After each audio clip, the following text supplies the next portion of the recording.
Housing providers are being put on notice following the death of 2-year-old Awaab Ishak, the government has said.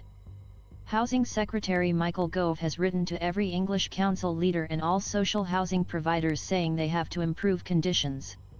Awaab died in Rochdale from a respiratory condition caused by exposure to mold in his family's flat. Rochdale Borough-wide Housing's chief executive was sacked on Saturday.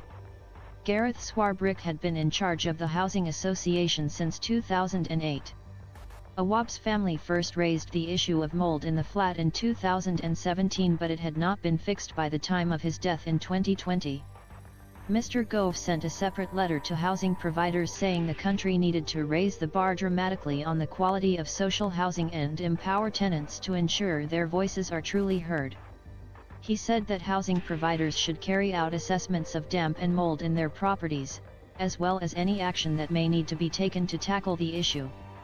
He added he had been made aware of many cases where this had gone unaddressed for too long. Where people complain about damp and mold, you must listen. Where you find them, you must take prompt action.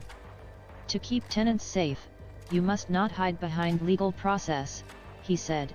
In the letter to council leaders, he called the death of Awaab an avoidable loss and said councils must make an urgent assessment of housing conditions for tenants with particular focus on issues of damp and mold and the enforcement action being taken.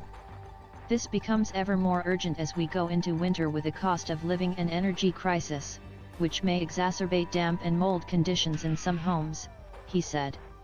I am putting housing providers on notice. I will take whatever action is required to improve standards across the country and ensure tenants' voices are heard.